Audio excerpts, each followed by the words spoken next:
The first binoculars were built in December 1608 for the assembly of the States General of the Netherlands by Hans Lippershey.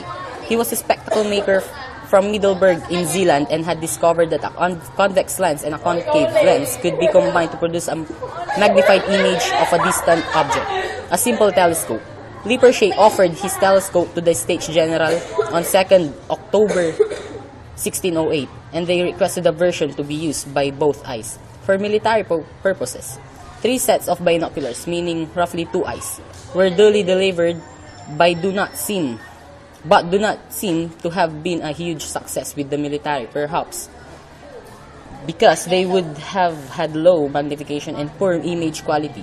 Lippershey requested a patent on his invention, but it was refused on the grounds that it was not sufficiently novel.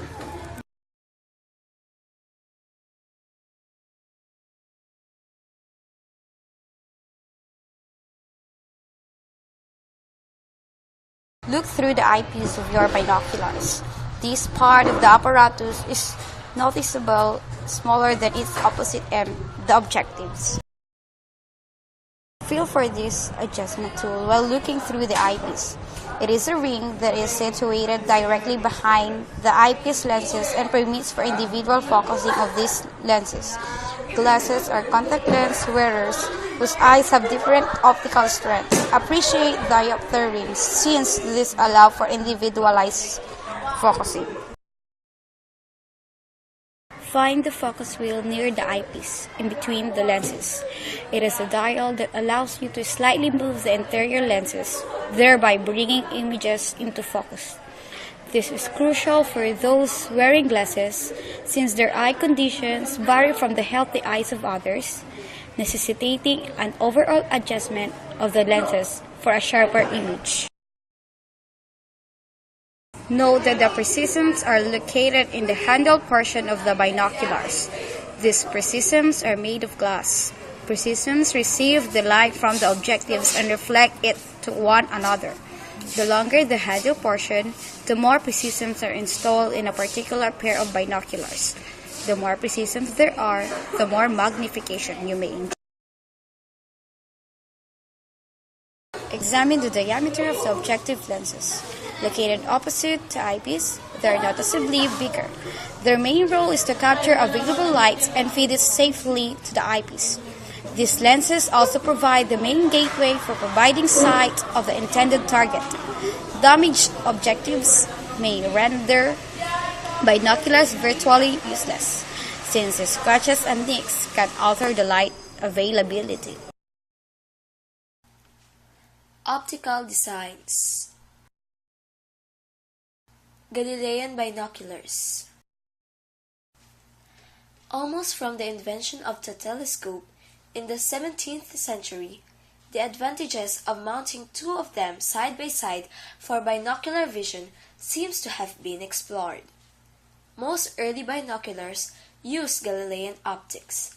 That is, they use a convex objective and a concave eyepiece lens. The Galilean design has the advantage of presenting an erect image, but has a narrow field of view and is not capable of very high magnification. This type of construction is still used in a very cheap models and in opera glasses or theater glasses. The Galilean design is also used in low magnification, binocular surgical, and jewelers' loupes because they can be very short and produce an upright image without extra or unordinary erecting optics, reducing expense and overall weight. They also have large exit pupils, making centering less critical, and the narrow field of view works well in those applications. These are typical mounted on an eyeglass frame or custom fit onto eyeglasses. Optical parameters.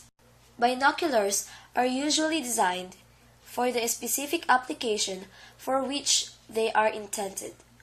Those different designs create certain optical parameters. Magnification.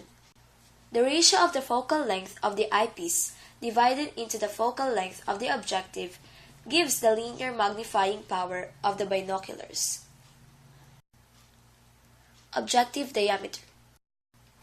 The diameter of the objective lens determines how much light can be gathered to form an image.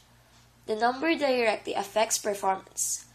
When magnification and quality is equal, the larger the second binocular number, the brighter the image as well as the sharper the image. Field of view. The field of view of a pair of binoculars is determined by its optical design. It is usually notated in a linear value, such as how many feet in width will be seen at 1,000 yards, or in an angular value of how many degrees can be viewed.